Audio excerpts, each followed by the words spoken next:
Okay, so what happens when a former US president, an Iranian consulate, and the Indian government all get into a fight on social media? Well, today on The Explainer, we're going to unpack this absolutely wild story of what's called diplomacy. It's got everything: spicy language, some serious trolling, and believe it or not, some pretty major international consequences. It all kicked off with this, a really spicy and, a very unusual message from the Iranian Consulate in Mumbai, aimed right at Donald Trump. Now, for those who don't speak Hindi, that phrase translates to come and see India sometime, then speak. Yeah, that's a pretty bold thing for a diplomatic mission to say. So, how on earth did we get here? All right, first up, let's talk about this cultural detox jibe. We're going to break down just how an Iranian consulate ended up tweeting in Hindi at a former American president. It's a weird one. So you gotta understand, this wasn't just some random off-the-cuff comment. No, this was a calculated diplomatic jab, and from a source nobody expected. The consulate posts this on X, what we used to call Twitter, and they even attached a video showing off the beautiful culture of Maharashtra in India. The message was clear: a visit here might just be the cultural detox you need. But it's the language here that really makes you do a double take. The consulate didn't just suggest a trip, they suggested a one-way trip and used the Hindi Urdu slang word bakwas, which basically means nonsense or rubbish. Using slang like that and then capping it off with a winking emoji? I mean, that is just not something you see from an official diplomatic channel. Ever. So, what was all this about? What prompted this super witty, kind of savage comeback? What was the nonsense they were even talking about? Okay, let's rewind and find the spark that lit this whole social media fire. And here's the fuse.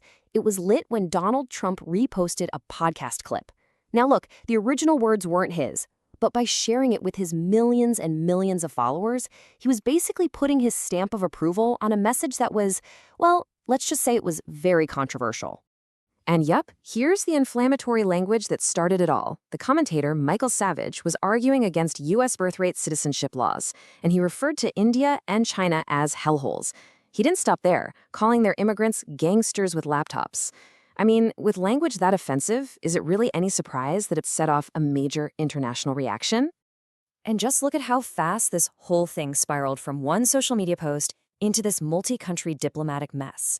It all starts with Trump's repost. That triggers Iran's sharp, witty retort. Then that forces India to make an official statement.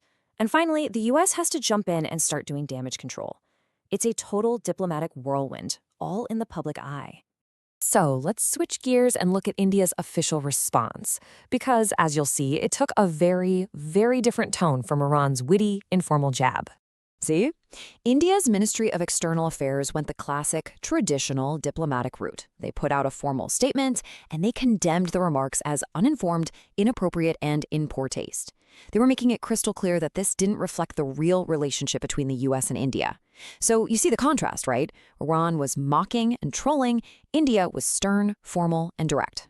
Okay, so now you've got two countries reacting pretty negatively, one with humor, the other with a formal smackdown. Naturally, the US diplomatic machine had to kick into gear and try to smooth things over. And this right here is a textbook damage control move. The US Embassy in New Delhi quickly released a statement to try and put some distance between the official US position and all this controversy. They emphasized that, hey, Trump thinks India is a great country and he has a personal bond with its leader. It's a classic attempt to separate what a politician does on social media from official state-to-state relations. So let's zoom out. What's the big picture here? Beyond all the witty tweets and the serious statements, what does this whole whirlwind incident actually tell us? Let's just break down the different strategies we saw in play. First, you had Trump using his massive platform to amplify a really controversial message. Then, in response, Iran chose to use witty public mockery. India took the complete opposite road with a stern, formal condemnation. And that left the US Embassy to play the role of appeaser, just trying to control the damage. You've got four players and four totally different playbooks. When you boil it all down, this whole thing is a perfect textbook example of a modern phenomenon we call twiplomacy.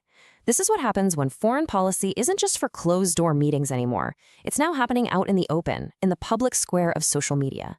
It's all done in real time, 280 characters at a time. It's fast, it can be really messy, and it gets broadcast to a global audience in an instant. And that leaves us with a really big question to think about. Is this what modern diplomacy is now? Is it this strange hybrid mix of formal statements, witty comebacks, and super fast public relations, all playing out for everyone in the world to see? And maybe more importantly, what are the risks and rewards when a single share or one clever tweet can actually spark a whole international incident?